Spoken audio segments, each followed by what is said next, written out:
Hello friends, मैं हूं Afsana and welcome to my channel the aid of learning. तो आज हम लोग पढ़ेंगे प्लांट एनाटमी और आप जाकर देख लीजिएगा, मैंने प्लांट एनाटमी का जो फर्स्ट पार्ट है यानी प्लांट टिश्यू का जो पार्ट है वो मैंने पहले ही पढ़ा दिया। उसका जो लिंक है वो आई बटन पे आपको मिल जाएगा। तो चलिए वीडियो शुरू करते हैं। सबसे पहले कंटेंट देख लेते हैं कि आज के टॉपिक में हम लोग क्या क्या पढ़ने वाले हैं। तो आज तो हम लोग प्लांट एनाटमी पढ़ेंगे, प्लांट टिश्यू पढ़ चुके हैं, तो ये पार्ट 2 हो गया। तो देख लेते हैं कि एनाटमी में हम लोग किस किस की एनाटमी पढ़ेंगे। तो सबसे पहले डाइकॉट की एनाटमी पढ़ेंगे, डाइकॉट रूट की, स्टेम की और लीव्स की, और साथ ही साथ मोनोकॉट रूट की, मोनोकॉट स्टेम की और मोनोकॉट लीव्स की। और उसके बाद जो है वो इनका सेकेंडरी ग्रोथ देखेंगे। तो मोनोकॉट में तो सेकेंडरी ग्रोथ नहीं होता, सिर्फ डाइकॉट में होता है, तो डाइकॉट का सेकेंडरी ग्रोथ देखेंगे और टाइप्स ऑफ वुड देखेंगे। ठीक है, तो चलिए आज का टॉपिक स्टार्ट करते हैं। तो एनाटमी ऑफ डाइकॉट रूट और मोनोकॉट रूट में पहले हम लोग देख लेते हैं कौन कौन से पार्ट्स को हम लोग को पढ़ना है। तो सबसे पहले तो ट्रांसफर सेक्शन देखेंगे। कोई भी मैच्योर जोन ले लेंगे, जैसे कि अगर रूट का मान लीजिए ले लेते हैं, तो रूट का मैच्योर जोन ले लेंगे, उसको हम लोग ट्रांसवर्स कट करेंगे। ट्रांसवर्स कट करने से इसका जो ऊपर से अगर व्यू देखिएगा तो इस तरीके से सर्कुलर होगा, क्रॉस सेक्शन आएगा। ठीक है, तो इसमें हम लोग पढ़ेंगे कि इसमें क्या क्या चीज़ें मौजूद होती हैं। तो सबसे पहले हम लोग क्या पढ़ेंगे, रूट का पढ़ेंगे, उसके बाद स्टेम पढ़ेंगे और उसके बाद लीव्स पढ़ेंगे। सही है, तो वीडियो शुरू करें। तो सबसे पहले हम लोग डाइकॉट रूट की बात करेंगे। तो जो डाइकॉट रूट है या कोई भी रूट है तो उसमें क्या है, उसमें 3 टिश्यू सिस्टम मैंने बताया था। एक होता है एपिडर्मल टिश्यू सिस्टम, दूसरा होता है ग्राउंड टिश्यू सिस्टम और तीसरा होता है vascular tissue system.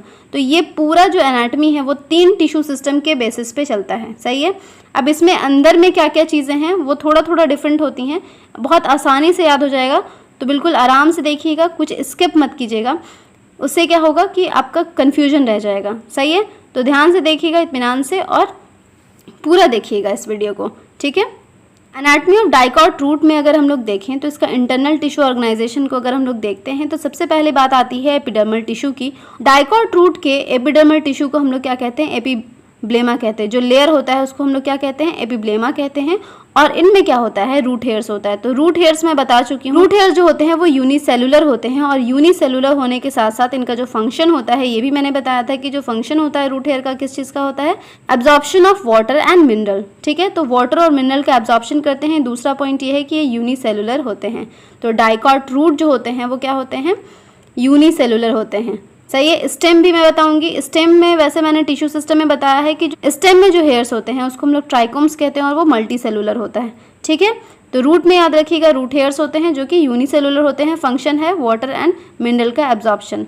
Next point जो आता है वो आता है ग्राउंड टिश्यू का। तो जो ग्राउंड टिश्यू होते हैं उनमें कॉर्टेक्स रीजन होता है, और जो इनर लेयर ऑफ कॉर्टेक्स होता है उसको हम लोग एंडोडर्मिस कहते हैं। ठीक है, और बाकी जो होता है वो कॉर्टेक्स होता है, पूरा ये ग्राउंड टिश्यू ही है। सही है, तो जो ग्राउंड टिश्यू होता है वो थिन वॉल्ड पैरेन्काइमेटस सेल होते हैं, क्योंकि कभी कभी क्या होता है ना कि कभी कभी कॉर्टेक्स वाले रीजन को डिवाइड करना पड़ता है। अगर डाइकॉट रूट है तो डिवाइड करना ही पड़ेगा, क्योंकि डाइकॉट में क्या होता है, सेकेंडरी ग्रोथ होता है। तो डाइकॉट रूट में सेकेंडरी ग्रोथ होने की वजह से यहाँ पे जो कॉर्टेक्स रीजन है, ये कॉर्टेक्स रीजन जो पार्ट है ये डिवाइड करता है। इस वजह से ये थिन वॉल्ड होते हैं, पैरेन्काइमेटस होते हैं, इसमें इंटरसेलुलर स्पेस भी मौजूद होता है। ठीक है, तो याद रखिएगा कॉर्टेक्स वाला रीजन है उसमें पैरेन्काइमेटस सेल होते हैं। पैरेन्काइमेटस सेल की कैरेक्टरिस्टिक मैं बता चुकी हूँ कि थिन वॉल्ड होते हैं। ठीक है, साइटोप्लाज्म डेंस होगा, है ना, और इंटरसेलुलर स्पेस हो भी सकता है, नहीं भी हो सकता है, लेकिन जो डाइकॉट रूट है उसमें इंटरसेलुलर स्पेस होता है। नेक्स्ट जो बात आती है वो आती है एंडोडर्मिस की। एंडोडर्मिस एक्चुअली एंडो का मतलब ही होता है अंदर की तरफ। तो कॉर्टेक्स का जो इनर मोस्ट लेयर होगा उसी को हम लोग कहते हैं एंडोडर्मिस। डर्मा का मतलब क्या होता है, लेयर, और एंडोडर्मिस जो होता है वो सिंगल लेयर होता है, बैरल शेप का होगा। ठीक है, विदाउट एनी इंटरसेलुलर स्पेस। तो ये अगर एंडोडर्मिस आप देखिएगा तो इस तरीके से बैरल शेप का लेयर होगा, इस तरीके से बैरल शेप का लेयर होगा, और इसमें इंटरसेलुलर स्पेस बिल्कुल भी नहीं होगा। साथ ही साथ अगर एंडोडर्मिस की बात करें तो एंडोडर्मिस जो होते हैं उनमें क्या होता है, उनमें टेंजेंशियल वॉल, जैसे कि ये वाला जो पार्ट आप दिख रहे हैं, तो इसमें ये तो एंडोडर्मिस का बैरल शेप का सेल हो गया, इस तरीके से बिल्कुल विदाउट इंटरसेलुलर स्पेस। यहाँ पे स्पेस आ जा रहा है, तो यहाँ पे स्पेस नहीं होता। अगर यहाँ पे देखिएगा तो यहाँ पे देखिएगा बिल्कुल भी स्पेस नहीं है। इसके जो टेंजेंशियल वॉल है, ये वाला जो वॉल और ये जो रेडियल वॉल है, इनमें क्या होता है, कैस्पेरियन स्ट्रिप्स होते हैं। कैस्पेरियन स्ट्रिप क्या होता है, कैस्पेरियन स्ट्रिप जो होता है वो वैक्सी मटेरियल होता है जिसको हम लोग सुबेरिन कहते हैं। और सुबेरिन एक वैक्सी मटेरियल है जो कि वाटर इम्परमेबल होता है। ठीक है, यहाँ से वाटर परमिट नहीं कर सकता।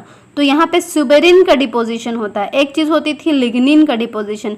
तो लिग्निन का जो डिपोजिशन होता है वो हमेशा सेल में होता है, डेड सेल में होता है। जैसे कि जाइलम में हम लोगों ने देखा कि लिग्निन का डिपोजिशन होता है, जैसे कि वेसल्स में, ट्रैचेट्स में, इन सब में लिग्निन का डिपोजिशन होता है, या फिर स्क्लेरन कैमेटस सेल में भी जो है लिग्निन का डिपोजिशन होता है। लेकिन जो एंडोडर्मिस में डिपोजिशन होता है वैक्सी मटेरियल का, वो सुबेरिन होता है। एक चीज़ और बता देते हैं कि जो एपिडर्मल टिश्यू होता है, ठीक है, एपिडर्मिस जो होता है वहाँ पे भी एक वैक्सी मटेरियल का डिपोजिशन होता है, जिसको हम लोग कहते हैं क्यूटिकल। और क्यूटिकल जो होते हैं वो रूट में क्या होते हैं, एब्सेंट होते हैं, क्योंकि क्यूटिकल का जो फंक्शन है वो प्रिवेंट करना है वाटर लॉस, और रूट में वाटर लॉस तो होता नहीं, यहाँ पे वाटर का एब्जॉर्प्शन होता है।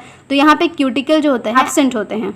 अगर हम लोग पेरीसाइकिल की बात करें तो पेरीसाइकिल जस्ट एकदम अंदर होता है एंडोडर्मिस के बाद ही, और ये कुछ लेयर्स होते हैं इनके, ठीक है, सिंगल लेयर नहीं होते, ये कुछ लेयर्स होते हैं, और साथ ही साथ पैरेनकाइमेटस भी होते हैं। लेकिन ये पैरेनकाइमेटस तो होते हैं पर थिक वॉल्ड होते हैं, ठीक है। पेरीसाइकिल से एक्चुअली लेटरल रूट का जो इनिशिएशन होता है ना, वो पेरीसाइकिल से ही होता है। साथ साथ वैस्कुलर कैम्बियम भी इसी सेल से बनते हैं, ठीक है। तो जब सेकेंडरी ग्रोथ हो रहा होता है तो इसी सेल में क्या होता है, डिवीजन होता है, और उसके बाद लेटरल रूट का फॉर्मेशन होता है, और वैस्कुलर कैम्बियम का भी यहीं से फॉर्मेशन होता है। नेक्स्ट बात आती है पिथ की। तो जो पिथ होता है वो स्मॉल होता है। डाइकॉट रूट में याद रखिएगा, पिथ जो है वो स्मॉल होगा, इनकॉन्स्पिक्यूअस होगा, ठीक है, मतलब ज़्यादा नहीं दिखेगा, किसी किसी में बिल्कुल भी नहीं दिखेगा, इस तरीके से। और कुछ जो है वो कंजंक्टिव टिश्यू होते हैं, जैसे कि अगर आप ये देखिएगा, ये ऊपर वाला जो पिंक वाला कलर है वो तो आपका एंडोडर्मिस हो गया, ये जो रेड कलर का है ये है जाइलम, ठीक है, और यहाँ बीच बीच में ये वाला जो पार्ट है ये फ्लोएम का है, यहाँ देखिए ये फ्लोएम है, तो ये फ्लोएम है, और इसी बीच में है ना कुछ कंजंक्टिव टिश्यू होते हैं जो कि क्या करते हैं, ये पैरेनकाइमेटस होते हैं, और ये जाइलम और फ्लोएम के बीच में होते हैं, और इसी को हम लोग क्या कहते हैं, कंजंक्टिव टिश्यू कहते हैं। बात करते हैं वैस्कुलर टिश्यू की। तो जो वैस्कुलर टिश्यू होते हैं, तो जाइलम की बात करें तो जाइलम से तो 2 से 4 होंगे, ठीक है, जाइलम क्या होंगे, 2 से 4 होंगे, और फ्लोएम के भी उसी तरीके से पैचेस होंगे, 2 से 4 पैचेस होंगे, देखिए यहाँ पे, ठीक है। दूसरी बात ये कि जो कैम्बियम रिंग जो डेवलप होता है वो यहीं इसी बीच से होता है, ठीक है, जाइलम और फ्लोएम के दरमियान ही होता है कैम्बियम रिंग का फॉर्मेशन। उसके बाद अगर बात करें कि एंडोडर्मिस जो लेयर है, ठीक है, कॉर्टेक्स का इनर मोस्ट लेयर एंडोडर्मिस होता है, तो एंडोडर्मिस की जितने भी चीज़ें अंदर होती हैं उन सब को हम लोग स्टीली कहते हैं। जैसे कि पेरीसाइकिल हो गया, वैस्कुलर बंडल हो गया, और पिथ हो गया, इन सब को मिला के क्या बोलते हैं, स्टीली बोलते हैं, सही है। अगर हम लोग मोनोकॉट रूट की बात करें तो मोनोकॉट रूट में ज़्यादा चीज़ें डिफरेंट नहीं होती। जैसे कि मोनोकॉट जो रूट होता है उनमें जो एपिडर्मिस सेम जैसा कि डाइकॉट रूट में है, एपिडर्मिस होगा, उस पर रूट हेयर होगा, रूट में क्या होगा, क्यूटिकल एब्सेंट होगा, एपिडर्मिस के ऊपर वैक्सी लेयर नहीं होगा, क्यूटिकल एब्सेंट होगा। उसके बाद कुछ जो रीजन है वो कॉर्टेक्स वाला रीजन हो गया, अंदर वाला जो एंडोडर्मिस होगा, ठीक है, यहाँ पे देखिए एंडोडर्मिस आपको दिख रहा है, मल्टी लेयर्ड एंडोडर्मिस दिख रहा है, सही है। तो यहाँ पर एंडोडर्मिस का थोड़ा डिफरेंट है कि मल्टी लेयर्ड है। ग्राउंड टिश्यू में पिथ जो होते हैं यहाँ पर लार्ज होते हैं, ठीक है। ग्राउंड टिश्यू में जो पिथ होगा यहाँ पर, जैसे कि हम लोगों ने डाइकॉट में देखा कि डाइकॉट में पिथ क्या था, स्मॉल था, इनकॉन्स्पिक्यूअस था, लेकिन यहाँ पे लार्ज होते हैं, वेल डेवलप होते हैं। और दूसरी बात ये कि जो मोनोकॉट रूट होते हैं, जैसे कि वीट का देख लीजिए या फिर मेज़ का देख लीजिए, ये सारे जो रूट होते हैं वो क्या होते हैं, ये बिल्कुल पतले पतले से होते हैं, ठीक है, तो इनमें सेकेंडरी ग्रोथ नहीं होता। अगर हम लोग वैस्कुलर टिश्यू की बात करें तो यहाँ पे इनको ना वैस्कुलर टिश्यू इनमें ज़्यादा होते हैं। डाइकॉट रूट में क्या होता है, जाइलम जो बंडल्स होते हैं वो बहुत कम होते हैं, लेकिन यहाँ पे देखिए बहुत मल्टीपल दिख रहे हैं, पॉली आर्क कंडीशन इसको कहते हैं, बहुत सारे जो हैं वो जाइलम के बंडल्स दिख रहे हैं, तो ये होते हैं पॉली आर्क कंडीशन, ठीक है। इनमें 6 जो है वो जाइलम बंडल्स होते हैं मोनोकॉट रूट में, 6 भी हो सकते हैं, 6 से ज़्यादा भी हो सकते हैं। हम लोग बात करते हैं डाइकॉट स्टेम की। तो जो डाइकॉट स्टेम होता है वो बिल्कुल एकदम समझिएगा नहीं कि जो रूट है उससे बराबर होगा, ऐसा बिल्कुल नहीं होता है। डाइकॉट स्टेम जो होता है वो बिल्कुल अलग होता है। अगर हम लोग डाइकॉट स्टेम की पिक्चर की बात कर लें तो डाइकॉट स्टेम जो देखिएगा, इसका ट्रांसवर्स सेक्शन ये है, ठीक है, और ट्रांसवर्स सेक्शन का ये जो लॉन्गिट्यूडनल सेक्शन है वो ये है, ठीक है, मतलब ऐसे करके काट करके ऐसे दिखाया गया है, सही है। तो हम लोग एक एक करके पढ़ लेते हैं। चीज़ें तो सारी चीज़ें सेम ही होंगी, सारी चीज़ें सेम होने का मतलब जो टिश्यू सिस्टम है, यानी एपिडर्मल टिश्यू या फिर ग्राउंड टिश्यू और फिर वैस्कुलर टिश्यू, ये तीनों चीज़ें सेम होंगी। थोड़ा थोड़ा इनमें डिफरेंस आता है, वो कैसे डिफरेंस आता है वो हम बताते हैं आगे चल के। तो सबसे पहले बात करते हैं एपिडर्मिस की। तो जो एपिडर्मिस होता है वो आउटर लेयर होता है, जैसे कि रूट में भी होता था, आउटर लेयर एपिडर्मिस ही होता है। लेकिन इनमें एक चीज़ होती है, इनमें ट्राइकोम्स होते हैं। और ट्राइकोम्स होते हैं, ट्राइकोम क्या होते हैं? ट्राइकोम मैंने बताया है प्लांट टिश्यू में ट्राइकोम जो होते हैं मल्टी सेलुलर स्ट्रक्चर होता है, हेयर टाइप का ही होता है और ये मल्टी सेलुलर होता है, ठीक है। और इसका काम बेसिकली जो है वो प्रिवेंट करता है वाटर लॉस, सही है। और इसके ऊपर जो है वो ये जो एपिडर्मल टिश्यू है, इसमें एक ख़ास बात और है, ये जो इसका जो एपिडर्मल टिश्यू होता है उसके ऊपर क्या होता है, एक वैक्सी लेयर भी होता है जिसको हम लोग क्या कहते हैं, क्यूटिकल कहते हैं। और क्यूटिकल किस में एब्सेंट होगा? क्यूटिकल एब्सेंट होगा रूट में। और साथ ही साथ जो स्टेम होते हैं उनमें कुछ स्टोमेटा भी प्रेजेंट होते हैं, ठीक है। तो दो चीज़ें हो गई, दो नहीं बेसिकली तीन चीज़ें हो गई। एक तो एपिडर्मल टिश्यू होते हैं, उनके ऊपर मल्टी सेलुलर ट्राइकोम होगा, ठीक है।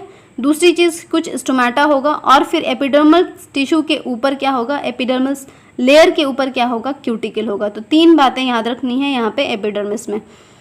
नेक्स्ट पॉइंट जो आता है वो ग्राउंड टिश्यू की बात करते हैं। तो जो ग्राउंड टिश्यू होता है उनमें तीन सब जोन में डिवाइड हो गया, ठीक है।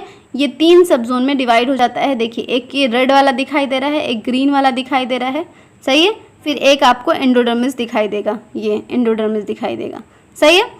तो ये देख लेते हैं तीन सब जोन कौन कौन से होते हैं। सबसे पहला जो होता है वो हाइपोडर्मिस होता है। हाइपोडर्मिस किसको कहते हैं?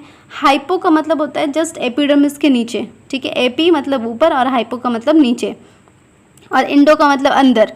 तो हाइपो का मतलब होता है जो एपिडर्मिस के नीचे वाला जो लेयर होगा उसको हम लोग क्या कहते हैं, हाइपोडर्मिस कहते हैं, सही है। और ग्राउंड टिश्यू में ये आउटर लेयर होता है, एपिडर्मिस के बाद होता है और ग्राउंड टिश्यू में क्या होगा, आउटर लेयर होगा।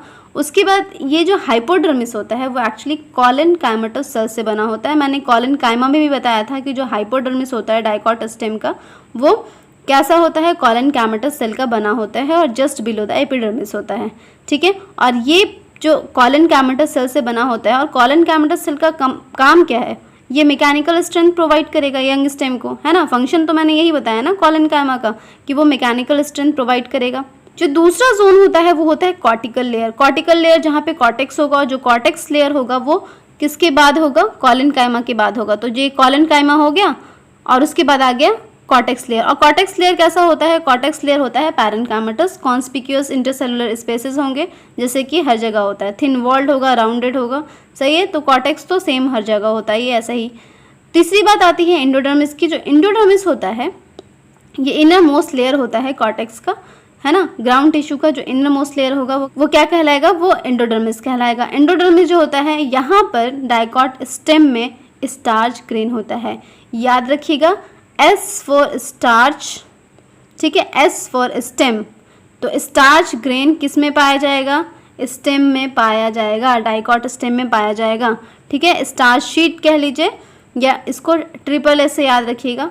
एंडोडर्मिस में क्या होगा, SSS, सही है, starch sheet in stem, dicot stem. तो ये चीज़ें हैं एंडोडर्मिस की, सही है।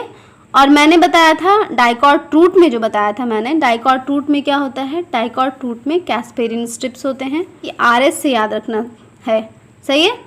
तो वो चीज़ याद हो जाएगी, तो ज़्यादा तो मुश्किल नहीं है। S फॉर स्टेम और S फॉर स्टार्च शीट, ठीक है। R फॉर रूट और S फॉर स्ट्रिप। तो रूट और स्ट्रिप और यहाँ पे ट्रिपल एस से याद रखना है, एक RS से याद रखना है और एक ट्रिपल एस से याद रखना है, तो याद हो जाएगा। तो स्टार्च शीट जो मौजूद होगा वो कहाँ मौजूद होगा, डाइकॉट स्टेम में मौजूद होगा। यही सबसे इंपॉर्टेंट बात होती है इसकी। उसके बाद आता है पेरीसाइकिल। देखिए ये पेरीसाइकिल अगर आप देखिएगा तो ये भी खास है इसमें पेरीसाइकिल के बारे में।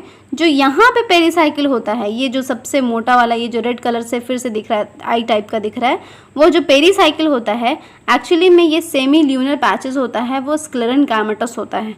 तो पेरीसाइकिल जो होते हैं इसमें कैसे होते हैं, डाइकॉट स्टेम में स्क्लेरेनकाइमेटस होते हैं, सही है। जबकि रूट में हम लोगों ने देखा था जो पेरीसाइकिल होता है वो पैरेनकाइमेटस होता है, साथ ही साथ वो थिक वॉल्ड होता है और वो डिवीजन कर सकता है, वो वैस्कुलर कैम्बियम और लेटरल रूट का इनिशिएशन कहाँ से होता है, पेरीसाइकिल से ही होता है। उसके बाद बात करते हैं मेडुलरी रेज की। Medullary rays actually vascular bundle जो होते हैं, ये जो वैस्कुलर बंडल आपको दिखाई दे रहे हैं, वैस्कुलर बंडल के बीच में कुछ जो है रे पैरेनकाइमेटस सेल होते हैं।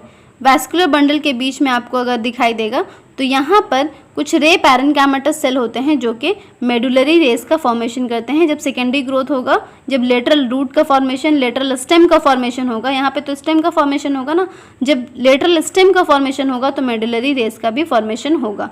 सही है। तो सेकेंडरी ग्रोथ के दौरान जब लेटरल रूट बढ़ता है तो रे पैरेन्काइमेटस सेल से मेडुलरी रेस का फॉर्मेशन होता है।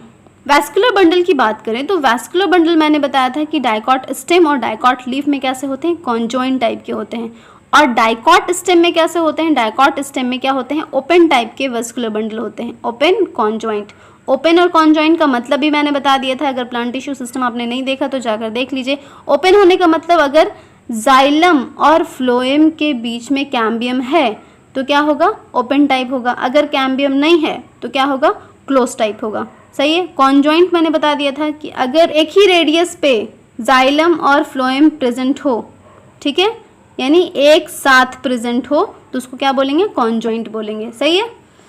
तो ये बात तो क्लियर है कि कॉन्जॉइंट क्या होता है और कॉन्जॉइंट ओपन क्या होता है। तो डाइकॉट स्टेम में क्या होता है, conjoint open type of vascular bundle होता है। और यहाँ पर जो वैस्कुलर बंडल होगा वो रिंग फॉर्म में अरेंज होगा। ठीक है। ये आप देख ही रहे हैं कि ये इस तरीके से ये रिंग फॉर्म में अरेंज है। ये जो दिख रहा है आपको, ये रिंग फॉर्म में अरेंज है वैस्कुलर बंडल। सही है। तो ये याद रखिएगा, पहला पॉइंट यही है वैस्कुलर बंडल का डाइकॉट स्टेम के, कि रिंग फॉर्म में होता है। सही है। उसके बाद जो वैस्कुलर बंडल होते हैं वो कॉन्जॉइंट ओपन होते हैं। मैंने बता दिया है कि कॉन्जॉइंट ओपन होते हैं। इंडाक प्रोटोजाइलम होता है, इंडाक प्रोटोजाइलम। ठीक है। तो इंडाक प्रोटोजाइलम यहाँ पे मैंने डाइकॉट स्टेम में बताया था कि मेनोस से बताया था, MENOS, मेनोस से बताया था कि जो स्टेम होते हैं उनमें मेटाजाइलम क्या होता है, आउटसाइड होता है और इसमें इंडाक कंडीशन होती है। तो मेनोस से याद रखना है कि डाइकॉट स्टेम में कैसा वैस्कुलर बंडल होता है, एंडार्क वैस्कुलर बंडल होता है, जहाँ पे प्रोटोजाइलम कहाँ होगा, इनसाइड होगा, यानी टुवर्ड्स द सेंटर होगा, और मेटाजाइलम पेरीफेरी पे होगा, आउटसाइड होगा। उसके बाद बात करें पित्त की, तो पित्त तो बहुत बड़े होते हैं, यहाँ पे दिखाई दे रहे हैं कि अगर आप पिक्चर याद रखिएगा ना तो सब कुछ एकदम क्लियर कट हो जाएगा। तो अगर पिक्चर याद है तो कोई प्रॉब्लम ही नहीं है। तो ये स्टेम का पिक्चर आपको याद रखिएगा, वेवी टाइप का ये वैस्कुलर बंडल जो अरेंज है वो वेवी टाइप के रिंग में होगा, है ना। तो जो पित्त होते हैं वो पैरेन्काइमेटस सेल से भरे होते हैं और ये इनमें क्या होते हैं, लार्ज इंटरसेलुलर स्पेसेस भी मौजूद होते हैं और ये सेंट्रल पोजीशन को ऑक्युपाई करते हैं। सही है। अगर हम मोनोकॉट स्टेम की बात करें तो मोनोकॉट स्टेम में थोड़ा जो डिफरेंट होता है, बस ये हाइपोडर्मिस जो होता है ना, स्क्लेरेन्काइमेटस होता है। ठीक है। वहाँ पे हाइपोडर्मिस कॉलेन्काइमेटस होता था, यहाँ पे हाइपोडर्मिस स्क्लेरेन्काइमेटस होता है। ठीक है। एपिडर्मिस सेम वही है, एपिडर्मिस में कोई दिक्कत नहीं है, एपिडर्मिस वैसे ही होगा, क्यूटिकल भी प्रेजेंट होगा, लेकिन हाइपोडर्मिस क्या होगा, स्क्लेरेन्काइमेटस होगा। अब वैस्कुलर बंडल की बात करें तो जो वैस्कुलर बंडल होते हैं वो स्कैटर्ड वैस्कुलर बंडल होते हैं। मैंने बताया कि जो मोनोकॉट स्टेम होता है उसमें सेकेंडरी ग्रोथ नहीं होता। ठीक है। या मोनोकॉट स्टेम ले लीजिए या मोनोकॉट रूट ले लीजिए, इन दोनों में सेकेंडरी ग्रोथ नहीं होता। तो यहाँ पर जो होते हैं वैस्कुलर बंडल कैसे होते हैं, स्कैटर्ड होते हैं और सराउंडेड होते हैं स्क्लेरेन्काइमेटस बंडल शीट से। ये अगर आप ये वाला पिक्चर देखिएगा तो इसमें देखिएगा ये वैस्कुलर बंडल है और ये जो सराउंडेड हैं वो स्क्लेरेन्काइमेटस शीट से सराउंडेड है। सही है। इनका जो ग्राउंड टिश्यू होता है, जैसे कि कॉर्टेक्स समझ लीजिए, जो ग्राउंड टिश्यू होता है वो कॉन्स्पिक्यूअस होता है, पैरेन्काइमेटस होता है। बाकी जितना भी ये जो ग्रीन वाला पार्ट जो दिखाई दे रहा है, ये सारे जो होंगे वो पैरेन्काइमेटस होंगे और क्या होंगे, कॉन्स्पिक्यूअस होंगे, नज़र आने वाले होंगे। सही है। वैस्कुलर बंडल की बात करें तो वैस्कुलर बंडल मैंने बताया था कि जो मोनोकॉट स्टेम होते हैं कॉन्जॉइंट होते हैं और क्लोज टाइप के होते हैं, यानी फ्लोएम और जाइलम एक साथ होंगे लेकिन क्लोज टाइप के होंगे। क्लोज टाइप होने का मतलब कैम्बियम एब्सेंट होगा, क्योंकि मोनोकॉट स्टेम में सेकेंडरी ग्रोथ नहीं होता। और जो पेरीफेरल वैस्कुलर बंडल हैं, जो आपको पेरीफेरी पे दिख रहे हैं, वो दिख ही रहे हैं, छोटे छोटे से हैं, और बशर्ते कि जो मिडल वाला जो है वो ज़्यादा बड़ा है। ठीक है। और जो पेरीफेरी पे वो दिखाई देंगे वो सब छोटे छोटे वैस्कुलर बंडल होंगे। ठीक है। एक ये भी बात इंपॉर्टेंट है। वैस्कुलर बंडल में जो फ्लोएम होता है, फ्लोएम पैरेन्काइमा जो होता है वो एब्सेंट होता है। तो याद रखिएगा, मोनोकॉट स्टेम में फ्लोएम पैरेन्काइमा क्या होता है, एब्सेंट होता है। उसके अलावा जो है एक वाटर कंटेनिंग कैविटीज़ प्रेजेंट होती है, किसमें, मोनोकॉट स्टेम में। तो याद रखना है कि फ्लोएम पैरेन्काइमा इंपॉर्टेंट है, याद रखिएगा। फ्लोएम पैरेन्काइमा एब्सेंट किस में होगा, मोनोकॉट स्टेम में एब्सेंट होगा। दूसरी बात ये कि जो वाटर कंटेनिंग कैविटी इसमें प्रेजेंट होती है वैस्कुलर बंडल के अंदर ही। अगर यहाँ पे ये इसको देखिएगा तो अंदर में क्या दिखेगा, अंदर में ये दिखेगा कि वाटर कंटेनिंग कैविटीज प्रेजेंट है। अगर हम लोग एनाटमी ऑफ डाइकॉट लीफ की एनाटमी देखें, ठीक है, कर तो सकते नहीं हैं, तो देख लेते हैं। अब इसका हम लोग वर्टिकल सेक्शन लेते हैं। वर्टिकल सेक्शन इस तरीके से, जैसे कि ये है ना लीफ, तो वर्टिकल सेक्शन हम लोग ऐसे वर्टिकल इसको काट देते हैं। तो हम लोग डाइकॉट लीफ की एनाटमी जो देख रहे हैं, तो ये है वर्टिकल सेक्शन, ठीक है। तो वर्टिकल सेक्शन अगर हम लोग देखते हैं तो इसको हम लोग डॉर्सी वेंट्रल लीफ भी कहते हैं, ठीक है। और लैमिना में कितने पार्ट होते हैं? 3 मेन पार्ट्स होते हैं, सही है। तो 3 मेन पार्ट कौन होते हैं? एपिडर्मिस होगा, मेसोफिल सेल होगा, और तीसरा क्या होगा? वैस्कुलर सिस्टम होगा। एक्चुअली जो मेसोफिल सेल है वो ग्राउंड टिश्यू सिस्टम का ही है, ठीक है। तो समझ लीजिए कि ये तीनों है, एपिडर्मल टिश्यू सिस्टम और ग्राउंड टिश्यू सिस्टम और वैस्कुलर टिश्यू सिस्टम। एकदम 3 बेसिक जो चल रहा है ना, बस वही चल रहा है इसमें भी, लीफ में भी। बस ग्राउंड टिश्यू जो होते हैं वो मेसोफिल होते हैं, ठीक है। बस मेसोफिल होगा, कॉर्टेक्स वगैरह नहीं होता, सही है। तो सबसे पहले बात करेंगे एपिडर्मिस की। तो एपिडर्मिस जो होता है वो कवर करता है बोथ सरफेस को, अपर सरफेस को भी कवर करेगा एपिडर्मिस, लोअर सरफेस को भी कवर करेगा। जैसे भी कोई लीफ होता है तो लीफ का ऊपर वाला भी होता है और इसका नीचे वाला भी होता है, सही है। तो नीचे वाला पार्ट भी होगा, ऊपर वाला पार्ट भी होगा, ठीक है। एक ज़्यादा डार्क होता है, एक लाइट कलर होता है ना। तो लोअर वाला पार्ट क्या होता है? लाइट कलर का होता है। ऊपर वाला पार्ट क्या होता है? डार्क कलर का होता है, सही है। अगर हम लोग याद करना है, जैसे कि हम लोग जैसे बोलते हैं कि अपर सरफेस को एडैक्सियल एपिडर्मिस कहते हैं और लोअर सरफेस को एबैक्सियल एपिडर्मिस कहते हैं, तो याद कैसे करें? तो याद करने का हम थोड़ा तरीका बता देते हैं, ठीक है। याद रह सकेगा तो बहुत अच्छी बात है। एडैक्सियल, क्योंकि अक्सर ना एडैक्सियल और एबैक्सियल में ही कन्फ्यूजन हो जाता है कि लोअर सरफेस है या अपर सरफेस है।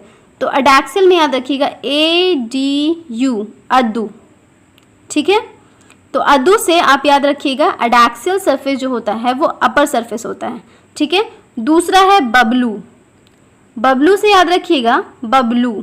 तो बबलू से याद रखिएगा जो एबैक्सियल सरफेस है वो लोअर साइड में होता है, ठीक है। बबलू भी याद रख सकते हैं और अबलू भी याद रख सकते हैं। तो एक है अद्दू और एक है बबलू, ठीक है। तो 2 लोग हैं, अद्दू और बबलू।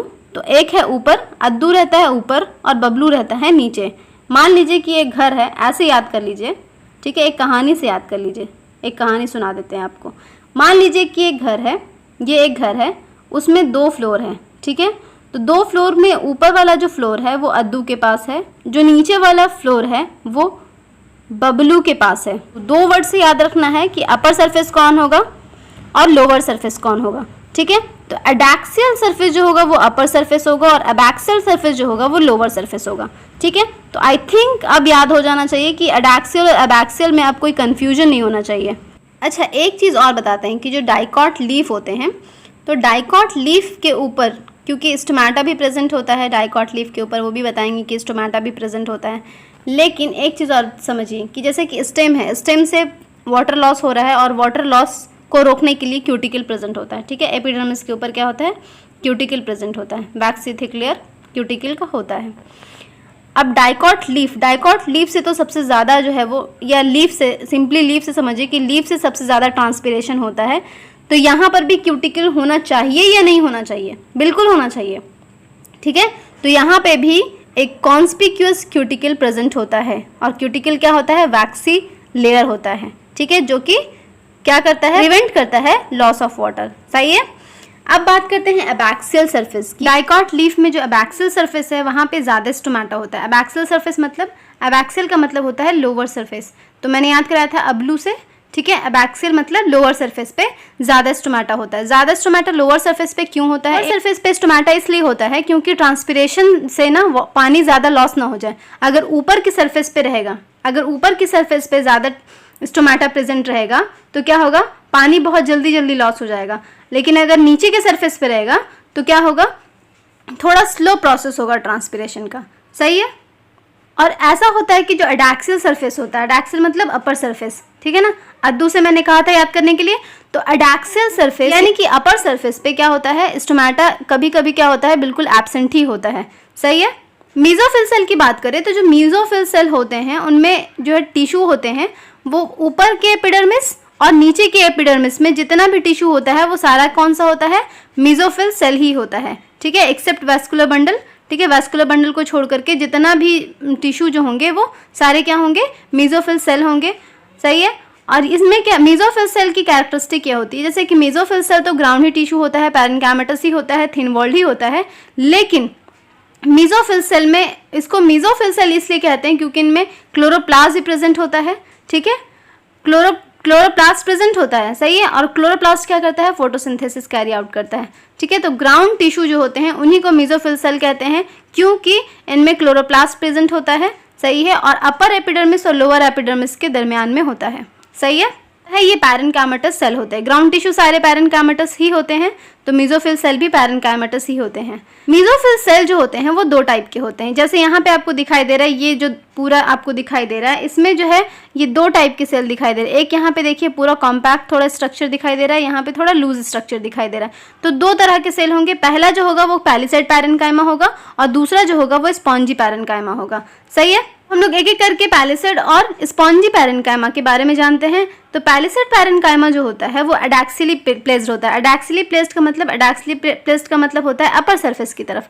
तो अपर सरफेस की तरफ ये जो है वो पूरा पैलिसेड पैरेन्काइमा प्रेजेंट होता है। इसका स्ट्रक्चर देख ही रहे हैं कि इलॉन्गेटेड सेल्स होते हैं ये, और अरेंज होते हैं वर्टिकली, इस तरीके से वर्टिकल डायरेक्शन में क्या होते हैं, अरेंज होते हैं, ठीक है। और एक दूसरे से पैरेलल भी होते हैं, ये देखिए बिल्कुल पैरेलल है, अरेंज, सही है।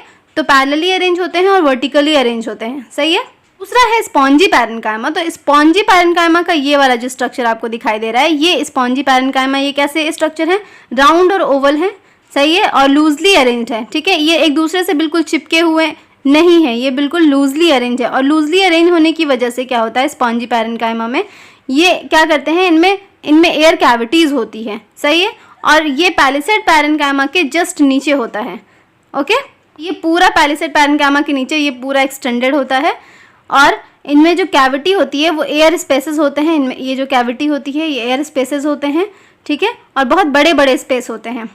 अगर हम लोग वैस्कुलर सिस्टम की बात करें डाइकॉट लीफ के, तो डाइकॉट लीफ का जो वैस्कुलर सिस्टम होता है वो कहाँ प्रेजेंट होगा, तो जैसे कि लीफ जो होता है, और ये आपको मिडरिप दिखाई दे रहा है, ये मिडरिप दिखाई दे रहा है, उसके बाद वेन्स वगैरह भी होते हैं, ये जो आपको बहुत नेटवर्क में मिलते हैं, है ना। डाइकॉट लीफ कैसे होते हैं, रेटिकुलेट होते हैं। तो ये नेटवर्क में इस तरीके से जो वेन्स मिलते हैं, इन सब में क्या प्रेजेंट होता है, वैस्कुलर बंडल प्रेजेंट होता है।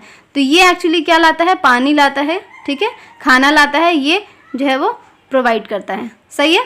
और जो साइज ऑफ वैस्कुलर बंडल होता है वो डिपेंड करता है किस पे, कि वेन्स का साइज कैसा है, सही है। तो वैस्कुलर बंडल का साइज किस पे डिपेंड करेगा, साइज ऑफ वेन्स पे डिपेंड करेगा। रेटिकुलेट वेनेशन में जो वेन्स की थिकनेस होती है वो वैरी करती है। और रेटिकुलेट वेनेशन कहाँ होता है, मैंने अभी बताया कि रेटिकुलेट वेनेशन कहाँ होता है, डाइकॉट लीव्स में होते हैं। और वैस्कुलर बंडल होता है जो वो सराउंडेड होता है एक स्ट्रक्चर से, एक thick walled bundle sheath cell से वैस्कुलर बंडल सराउंडेड होता है, ठीक है। बंडल शीट, ये देखिए ये बंडल शीट है ना, ये देखिए ये जो पूरा है ये बंडल शीट है, और इसके अंदर क्या है, जाइलम भी है और फ्लोएम भी है। तो ये जो है लीफ के जो वैस्कुलर बंडल होते हैं वो सराउंडेड होते हैं बंडल शीट से। अगर हम लोग बात करें कि मोनोकॉट लीफ की, जो मोनोकॉट लीफ होते हैं वो उसको हम लोग आइसोबाइलेटरल लीफ भी कहते हैं। जैसे कि डाइकॉट को हम लोग डॉर्सोवेंट्रल कहते थे। डॉर्सोवेंट्रल कहने का मतलब ये हुआ कि जो डॉर्सल साइड पे वहाँ पे स्टोमेटा ज़्यादा होता है, ठीक है। डॉर्सोवेंट्रल लीफ में क्या होता है कि अपर सरफेस पे स्टोमेटा कभी कभी नहीं होता और कभी कभी थोड़ा बहुत होता है, और नीचे के सरफेस पे क्या होता है, नीचे के सरफेस पे स्टोमेटा बहुत ज़्यादा होता है, सही है। तो इसीलिए डाइकॉट लीफ को हम लोग डॉर्सोवेंट्रल लीफ कहते हैं, ठीक है। डॉर्सल साइड उसका होता है और वेंट्रल साइड होता है, ठीक है। एक नीचे की तरफ होता है और एक अपर साइड होता है, सही है। लेकिन अगर हम लोग मोनोकॉट लीफ की बात करें तो ये आइसोबाइलेटरल लीफ होते हैं। आइसोबाइलेटरल का मतलब दोनों तरफ एक ही जैसे होते हैं। आइसोबाइलेटरल में क्या होता है, आइसोबाइलेटरल में स्टोमेटा जो है वो दोनों तरफ जो है वो प्रेजेंट होगा, ठीक है। और इसीलिए जो मोनोकॉट प्लांट होते हैं, जो मोनोकॉट प्लांट को पानी की बहुत ज़्यादा ज़रूरत होती है, क्योंकि ट्रांसपिरेशन से बहुत ज़्यादा वाटर लॉस हो जाता है, तो पानी की बहुत ज़्यादा ज़रूरत होती है मोनोकॉट प्लांट को, ठीक है। तो मोनोकॉट प्लांट के कुछ कैरेक्टरिस्टिक जैसे कि होते हैं, जैसे कि इनमें स्टोमेटा आइसोबाइलेटरल होता है, तो स्टोमेटा दोनों तरफ प्रेजेंट होता है, दोनों एपिडर्मिस से प्रेजेंट होगा, अपर सरफेस पे भी और लोअर सरफेस पे भी। साथ साथ जो इसका मीजोफिल सेल है वो डिफरेंशिएटेड नहीं होता। पैलिसेड और स्पॉन्जी पैरेन्काइमा में आप देख ही सकते हैं कि ये डिफरेंशिएटेड नहीं है। उसके अलावा एक इसमें सेल होता है जिसको हम लोग बुलीफॉर्म सेल्स कहते हैं। बुलीफॉर्म सेल जो होते हैं वो एडैक्सियल एपिडर्मिस, यानी कि एडैक्सियल का मतलब अपर सरफेस का जो एपिडर्मिस होता है, अपर सरफेस जो होता है लीफ का वो, और साथ ही साथ वेन्स दोनों मॉडिफाई होकर के ये थोड़े से मोटे हो जाते हैं, ठीक है। वो और जब सेक्शन पूरी तरीके से कट करते हैं ना हम लोग ट्रांसफर सेक्शन, उसमें जो है वो बुलिफॉर्म सेल्स इस तरीके से बड़े बड़े दिखाई देंगे। तो बुलिफॉर्म सेल जो होते हैं वो लार्ज हो जाते हैं, इम्पटी होते हैं और कलरलेस हो जाते हैं। उसी को हम लोग क्या कहते हैं, बुलिफॉर्म सेल्स कहते हैं। जब बुलिफॉर्म सेल जो है लीफ के वो एब्जॉर्ब करते हैं वाटर तो टर्जिड हो जाते हैं। ठीक है, कोई भी सेल जब एब्जॉर्ब करता है वाटर तो टर्जिड हो जाता है। ठीक है, तो लीफ जो होता है, लीफ सरफेस क्या होता है, एक्सपोज हो जाएगा, इस तरीके से एक्सपोज हो जाएगा। ठीक है, इसी तरीके से इसमें ऐसा ही तो होता है मोनोकॉट का लीफ। तो लीफ क्या हो जाएगा, एक्सपोज हो जाएगा। जैसे ही बुलिफॉर्म सेल जो होंगे वो वाटर एब्जॉर्ब करेंगे, लीफ जो है वो टर्जिड हो जाएगा और लीफ एक्सपोज हो जाएगा।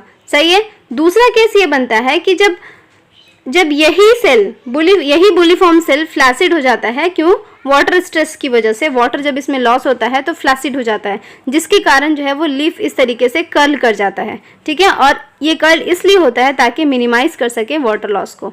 समझ आ गई बात। तो बुलिफॉर्म सेल का फंक्शन समझ में आ गया कि बुलिफॉर्म सेल का फंक्शन क्या होता है। क्योंकि आइसोबायलेटरल लीफ होने की वजह से ट्रांसपिरेशन बहुत ज़्यादा होता है, तो इसको ट्रांसपिरेशन रोकने के लिए लीफ क्या हो जाते हैं, कर्ल हो जाते हैं। और किस वजह से होते हैं, बुलिफॉर्म सेल की वजह से होते हैं। और बुलिफॉर्म सेल्स क्या होता है, बुलिफॉर्म सेल्स मॉडिफाइड सेल होते हैं जो कि वेन्स और अपर एपिडर्मल सेल जो होते हैं वो मॉडिफाई होकर एक लार्ज कलरलेस सेल का फॉर्मेशन करते हैं जो कि बुलिफॉर्म सेल कहलाता है। ठीक है, नेक्स्ट बात आती है ये कि जो मोनोकॉट लीफ होते हैं उनमें पैरेलल वेनेशन होता है, और पैरेलल वेनेशन होने की वजह से जो वैस्कुलर बंडल होते हैं वो क्या होते हैं, सेम साइज के होते हैं, एक्सेप्ट जो कि मेन वेन में होगा, यानी जो मिड रिब में होगा। जो मिड रिब ऐसे प्रॉपर तो नहीं दिखता है, लेकिन एक बीच में ऐसे ज़्यादा मोटा जो मेन वेन होता है उसमें जो है वो थोड़ा सा बड़ा होता है। बाकी जो जितने भी इनमें वेनेशन होगा, ठीक है, क्योंकि पैरेलल वेनेशन होता है तो इस तरीके से होगा, तो जितने भी वेन्स होंगे इनमें, उनमें सारे में वैस्कुलर बंडल क्या होगा, सेम साइज का होगा। लेकिन डाइकॉट में ऐसा नहीं होता था। डाइकॉट में क्या होता था, वैरी करता था वैस्कुलर बंडल।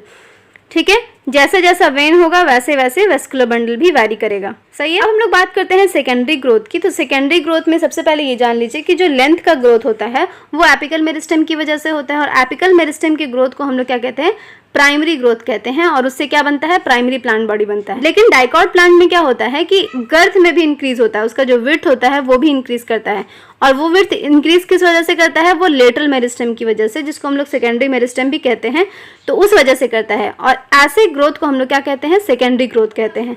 तो लेटरल मेरिस्टेम बेसिकली 2 टाइप्स के होते हैं, वैस्कुलर कैम्बियम और कॉर्ड कैम्बियम, जिसमें कि वैस्कुलर कैम्बियम जो होता है वो 2 तरह का होता है। एक होता है इंटरफेसिकुलर कैम्बियम और एक होता है इंट्राफेसिकुलर कैम्बियम। जैसे कि कोई भी वैस्कुलर बंडल है, ठीक है, तो मैंने बताया कि कॉन्जॉइंट भी होता है, रेडियल भी होता है। तो जैसे कि मान लीजिए कि कॉन्जॉइंट है और फ्लोएम बाहर और जाइलम अंदर है, तो इसके बीच में जो कैम्बियम प्रेजेंट होगा, उसको क्या बोलेंगे, उसको बोलेंगे इंट्राफेसिकुलर कैम्बियम। लेकिन अगर 2 है, ये 2 जो है 2 बंडल है, और 2 बंडल के बीच में ये 2 बंडल है, 2 वैस्कुलर बंडल है, एक यहाँ है और एक यहाँ है, इसके बीच में जो कैम्बियम प्रेजेंट होगा उसको क्या बोलेंगे, इंटरफेसिकुलर कैम्बियम बोलेंगे। जैसे कि 2 सेल हैं, उन 2 सेल के अंदर की बात करेंगे तो इंट्रा बोलते हैं, और 2 सेल के बीच दरमियान की बात करते हैं तो क्या बोलते हैं, इंटर बोलते हैं।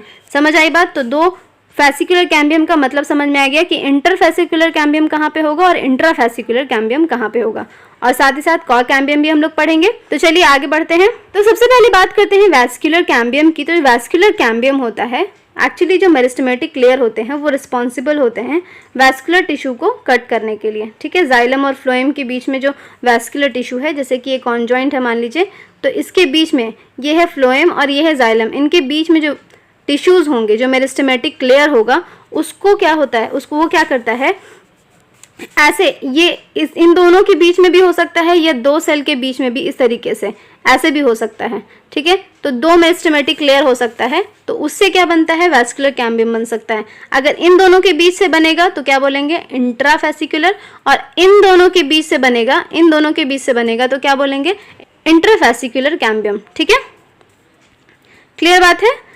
अब आगे बढ़ते हैं। तो अगर हम लोग यंग स्टेम में देखेंगे तो यंग स्टेम में कोई भी जाइलम के या फ्लोएम के बीच में क्या होता है, एक सिंगल लेयर होता है। ठीक है, सिंगल लेयर हो सकता है या फिर पैचेस भी हो सकते हैं। ठीक है। तो उसमें क्या होता है, ये जो सिंगल लेयर होता है वो क्या होता है, मेरिस्टेमेटिक हो सकता है। इस तरीके से भी हो सकता है, इन दोनों के बीच में भी हो सकता है, और इस तरीके से भी हो सकता है, इन दोनों के बीच में भी हो सकता है। जैसे कि आप ये अगर पिक्चर देखिएगा तो इस पिक्चर में भी आपको दिखेगा कि ये जो है, ये जो आपको दिखाई दे रहा है ये वाला, इसको हम थोड़ा बड़ा करके बना रहे हैं, तो ये इस तरीके से बना हुआ है। ठीक है। तो इस तरीके से में क्या होगा, ये अंदर में जाइलम होता है और ऊपर में क्या होता है, फ्लोएम होता है। तो इन दोनों के बीच में, शुरू में ये दिख रहा है, इन दोनों के बीच में है ग्रीन कलर का जो आपको दिखाई दे रहा है। ठीक है। तो ये पैचेस प्रेजेंट होते हैं एज अ सिंगल लेयर। ठीक है। और ये बाद में क्या करते हैं, ये बाद में जाकर के कंप्लीट रिंग का फॉर्मेशन कर देते हैं। देखिए इसमें अगर आप देखिएगा, यहाँ से जो है वो, यहाँ अगर आप देखिएगा तो इसमें क्या है, पैचेस में प्रेजेंट है, और इसमें क्या है, कंप्लीट रिंग का फॉर्मेशन हो रहा है। सही है। ये कैसे करेंगे, कैम्बियम रिंग का फॉर्मेशन कैसे होगा, ये हम लोग आगे पढ़ते हैं। तो वीडियो में बने रहिएगा और बिल्कुल क्लियरली समझिएगा। तो बात करेंगे कैम्बियल रिंग की, कि कैम्बियल रिंग का फॉर्मेशन कैसे होता है। तो सबसे पहले क्या बात करते हैं कि जो इंट्राफेसिकुलर कैम्बियम है वो कैसे बनता है। तो कोई भी डाइकॉट स्टेम होगा, उसमें क्या होता है, कॉन्जॉइंट टाइप के वैस्कुलर बंडल होते हैं। कॉन्जॉइंट का मतलब ये हुआ कि जाइलम यहाँ और फ्लोएम यहाँ। ठीक है। तो डाइकॉट स्टेम में क्या होते हैं कि जो कैम्बियम के सेल्स होते हैं जो कि प्रेजेंट होते हैं इन बिटवीन जाइलम और फ्लोएम, वो क्या करते हैं, वो इंट्राफेसिकुलर कैम्बियम का फॉर्मेशन करते हैं। सही है। दूसरा होता है इंटरफेसिकुलर कैम्बियम। ये भी मैंने बताया कि जो ये दो वैस्कुलर बंडल हैं, तो इनके बीच में जो मेरिस्टेमेटिक लेयर होगा वो किस चीज़ का फॉर्मेशन करेगा, इंटरफेसिकुलर कैम्बियम का फॉर्मेशन करेगा। सही है। यही दोनों मिल करके इस तरीके से ये कंप्लीट रिंग का फॉर्मेशन कर देते हैं। सही है। तो यहाँ इंट्राफेसिकुलर कैम्बियम और इंटरफेसिकुलर कैम्बियम मिला के क्या कर देते हैं, एक कंप्लीट रिंग का फॉर्मेशन कर देते हैं। समझ आ गई बात। अब जो कैम्बियल रिंग होता है उसकी एक्टिविटी क्या होती है, वो क्या करता है, जो कैम्बियल रिंग होता है वो एक्टिव हो जाता है। ये जो आप रिंग देख रहे हैं यहाँ पे, ये रिंग जो है वो एक्टिव हो जाता है, और ये क्या करता है कि कट करता है सेल्स को। ठीक है। इनर साइड से भी कट करेगा, ये जो सेल हैं ये इनर साइड से भी कट करेगा और आउटर साइड से भी कट करेगा। ठीक है। तो दोनों तरफ से कट करेगा। अब इसको हम अगर बड़ा करके थोड़ा सा दिखाएं तो इस तरीके से आपको दिखेगा, जैसे कि ये दो वैस्कुलर बंडल हैं और ये कंप्लीट रिंग का फॉर्मेशन हो गया थ्रू इंटरफेसिकुलर और इंट्राफेसिकुलर कैम्बियम। अब क्या करेगा, ये ऊपर के सेल को भी कट करेगा, नीचे के सेल को भी कट करेगा। सही है। और ऊपर और नीचे के सेल को कट कैसे करता है, देखिए जो सेल कट करता है टुवर्ड्स पिथ, ये पिथ अंदर की तरफ क्या होगा, पिथ होगा। तो पिथ की तरफ जो कट करेगा तो उससे क्या बनेगा, उससे सेकेंडरी जाइलम का फॉर्मेशन होगा, क्योंकि जाइलम क्या होता है, अंदर होता है, फ्लोएम क्या होता है, बाहर होता है। तो अंदर की तरफ क्या बनेगा, सेकेंडरी जाइलम का फॉर्मेशन होगा। लेकिन अगर बाहर कट करेगा तो बता सकते हैं क्या बनेगा, जब बाहर कट करेगा तो सेकेंडरी फ्लोएम का फॉर्मेशन होगा। सही है। पेरीफेरी की तरफ क्या होगा, सेकेंडरी फ्लोएम का फॉर्मेशन होगा। तो ये बात समझ में आ गई। पहले क्या होता है, मेरिस्टेमेटिक लेयर का क्या होता है, डिफ्रेंसिएशन होता है, और ये कैम्बियम का फॉर्मेशन कर देता है। एक बनाएगा इंट्राफेसिकुलर कैम्बियम और एक बनाएगा इंटरफेसिकुलर कैम्बियम। अब ये जो कैम्बियम होते हैं वो ऊपर की तरफ जो होते हैं वो कट करेंगे तो सेकेंडरी फ्लोएम बनाएंगे, और अंदर की तरफ कट करेंगे तो क्या बनाएंगे, सेकेंडरी जाइलम का फॉर्मेशन करेंगे। आई होप इतना समझ में आ गया होगा। अब क्या होता है कि जो कैम्बियम जो ऊपर साइड की तरफ और अंदर साइड की तरफ कट कर रहा है, जो कि सेकेंडरी फ्लोएम बना रहा है ऊपर साइड की तरफ, और अंदर साइड की तरफ क्या बना रहा है, सेकेंडरी जाइलम बना रहा है। तो ये चीज़ हो गई। लेकिन क्या होता है कि जो सेकेंडरी जाइलम वाला जो एरिया होता है ना, वहाँ पे ज़्यादा डिवीजन होता है। तो इनर साइड की तरफ क्या होता है, डिवीजन ज़्यादा होता है, क्योंकि कैम्बियम ज़्यादा एक्टिव होता है इनर साइड की तरफ। तो इस वजह से क्या होता है, अब आप बताइए कि इस वजह से क्या होगा, अगर अंदर की तरफ सेकेंडरी जाइलम का फॉर्मेशन ज़्यादा हो रहा है, यानी अंदर की तरफ से डिवीजन ज़्यादा हो रहा है और बाहर की तरफ डिवीजन कम हो रहा है अंदर के मुकाबले में, तो क्या होगा, सेकेंडरी फ्लोएम कम बनेगा और सेकेंडरी जाइलम क्या बनेगा, ज़्यादा बनेगा। तो यही बात है, और यही बात यहाँ पे लिखी है कि जो सेकेंडरी जाइलम है वो ज़्यादा बनेगा सेकेंडरी फ्लोएम से। ओके। अब सेकेंडरी जाइलम अगर ज़्यादा बनेगा तो अंदर में क्या होगा, अंदर में एक कॉम्पैक्ट मास का फॉर्मेशन हो जाएगा। सही है। अब उससे क्या होगा, जो प्राइमरी फ्लोएम था, ये फ्लोएम जो प्राइमरी था, क्योंकि अंदर में तो जाइलम बन गया, सेकेंडरी जाइलम तैयार हो चुका है, लेकिन जो प्राइमरी फ्लोएम था और साथ साथ जो सेकेंडरी फ्लोएम भी बना था वो सब को क्रश करता चला जाएगा, क्योंकि इसका डिवीजन जो है वो ज़्यादा होगा, इसको क्रश करता चला जाएगा। सही है। उस वजह से क्या होगा, सेकेंडरी जाइलम का एक्युमुलेशन होता चला जाएगा। लेकिन जो प्राइमरी जाइलम है, ये जो प्राइमरी जाइलम था, जो शुरू का जाइलम था, वो कहीं ना कहीं इंटैक्ट रह जाएगा। जैसे कि अगर आप इस पिक्चर में देखिएगा, इस पिक्चर में तो अंदर में जो है वो प्राइमरी जाइलम थोड़ा सा बच गया है, लेकिन प्राइमरी फ्लोएम नहीं बचेगा, ये याद रखिएगा। प्राइमरी जाइलम बच गया है लेकिन प्राइमरी फ्लोएम जो है वो क्रश हो जाएगा, ये क्रश हो जाएगा, ठीक है। ये क्या, सेकेंडरी फ्लोएम भी क्रश हो जाएगा। किस वजह से? क्योंकि अंदर में सेकेंडरी जाइलम का फॉर्मेशन ज़्यादा हो रहा है, सही है। अब ये जो डिवीजन हो रहा है, उस डिवीजन की वजह से जो कैम्बियम है वो क्या करता है, फॉर्मेशन करता है नैरो बैंड का, ठीक है। पैरेन्काइमा का एक नैरो बैंड का फॉर्मेशन करता है जो कि पास करता है सेकेंडरी जाइलम से। जैसे कि अगर ये पिक्चर देखिएगा तो यहाँ पर नैरो बैंड का फॉर्मेशन कर रहा है, ठीक है, जो कि क्या पास कर, कहाँ से पास हो रहा है, वो पास हो रहा है सेकेंडरी जाइलम से। तो ये क्या होता है, और ये होता है रेडियल डायरेक्शन में, ये रेडियल डायरेक्शन है। तो ये जो है वो नैरो बैंड का फॉर्मेशन करता है। कौन फॉर्मेशन करेगा? कैम्बियम फॉर्मेशन करेगा। किस डायरेक्शन में? रेडियल डायरेक्शन में फॉर्मेशन करेगा। कहाँ से पास होगा? सेकेंडरी जाइलम से पास होगा, सही है। ये कैसा बैंड होगा? पैरेन्काइमेटस बैंड होगा। और इसी को हम लोग क्या कहते हैं? सेकेंडरी मेडुलरी रेस कहते हैं, ठीक है। सेकेंडरी मेडुलरी रेस कैम्बियम से ही बनता है। कैम्बियम ही पैरेन्काइमा का एक नैरो बैंड का फॉर्मेशन करता है जो कि सेकेंडरी जाइलम से पास होता है, ठीक है, और सेकेंडरी फ्लोएम से पास होता है। और किस डायरेक्शन में होता है? रेडियल डायरेक्शन में होता है। और इसी को हम लोग क्या कहते हैं? सेकेंडरी मेडुलरी रेस कहते हैं। ओके, समझ में आ गया?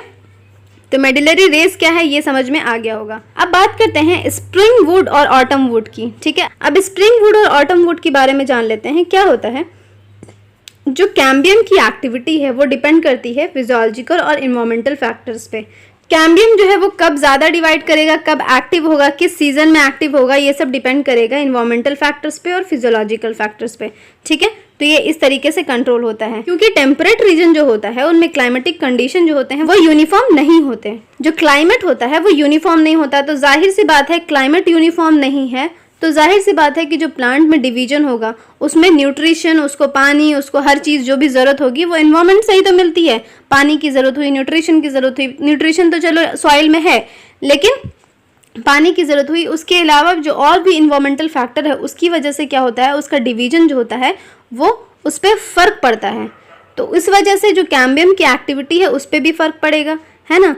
तो इस वजह से क्या होता है कि दो तरह के वुड मिलेंगे। अगर स्प्रिंग सीजन होगा तो स्प्रिंग सीजन में क्या होता है कि कैम्बियम की एक्टिविटी बहुत ज़्यादा एक्टिव हो जाती है, और क्या होते हैं, जो ज़ैलरी एलिमेंट्स होते हैं वो लार्ज नंबर में प्रोड्यूस होते हैं, और साथ ही साथ जो उसका वेसल्स होते हैं वो वाइडर कैविटीज़ के होते हैं, ठीक है। जो वेसल्स होंगे वो ज़्यादा वाइड कैविटी के होंगे, ठीक है, बड़े बड़े वेसल्स होंगे, सही है।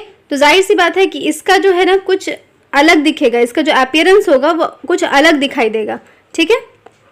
तो ऐसे वुड को हम लोग क्या कहते हैं? स्प्रिंग वुड या अर्ली वुड कहते हैं, ठीक है। नेक्स्ट जो आता है विंटर में। विंटर में क्या होता है कि कैम्बियम जो होते हैं वो लेस एक्टिव होते हैं, क्योंकि इन्वायरमेंटल कंडीशन जो होता है वो उतना फेवरेबल नहीं होता जो कि डिवीजन करा सके। तो कैम्बियम बहुत कम एक्टिव होते हैं, जिसकी वजह से जो ज़ैलरी एलिमेंट्स हैं वो फ्यूअर होंगे, बहुत कम होंगे, और साथ ही साथ जो उनका वेसल्स होगा वो बहुत छोटा छोटा होगा। स्प्रिंग में क्या था, बड़ा था, लेकिन इसमें क्या है, छोटा है। विंटर में छोटा होगा, सही है। और इसी को हम लोग क्या कहते हैं? ऑटम वुड कहते हैं या फिर लेट वुड कहते हैं, सही है। अब इसकी जो कुछ डिफ्रेंसिएशन है वो देख लेते हैं। जो स्प्रिंग वुड होते हैं वो लाइटर इन कलर होते हैं और लोअर डेंसिटी के होते हैं, लेकिन जो ऑटम वुड होते हैं वो डार्कर होते हैं और हाइयर डेंसिटी के होते हैं। तो और इसके अलावा मैंने बताया कि कैम्बियम जो होता है वो स्प्रिंग सीजन में क्या होता है, ज़्यादा एक्टिव होता है, लेकिन ऑटम वुड में कैम्बियम लेस एक्टिव होने की वजह से ही क्या बनाता है, फ्यूअर ज़ैलरी एलिमेंट बनाते हैं और नैरो वेसल्स होते हैं उसके। लेकिन स्प्रिंग वुड में क्या होते हैं, लार्ज ज़ैलरी एलिमेंट होते हैं और वेसल्स के भी लार्ज कैविटी होती है, वाइडर कैविटी होती है, ठीक है। तो ये इसका डिफरेंस हो गया। अब जो स्प्रिंग वुड है, ऑटम वुड है, उसकी वजह से क्या होता है, जाहिर सी बात है कैम्बियम एक्टिव है नहीं एक्टिव है, उसी वजह से क्या होता है, इसमें कंसेंट्रिक रिंग का फॉर्मेशन हो जाता है। और कंसेंट्रिक रिंग का फॉर्मेशन जो है वो हर साल होता चला जाता है। इसी को कहते हैं एनुअल रिंग। एनुअल रिंग का फॉर्मेशन क्या होता है, हर साल होता चला जाता है।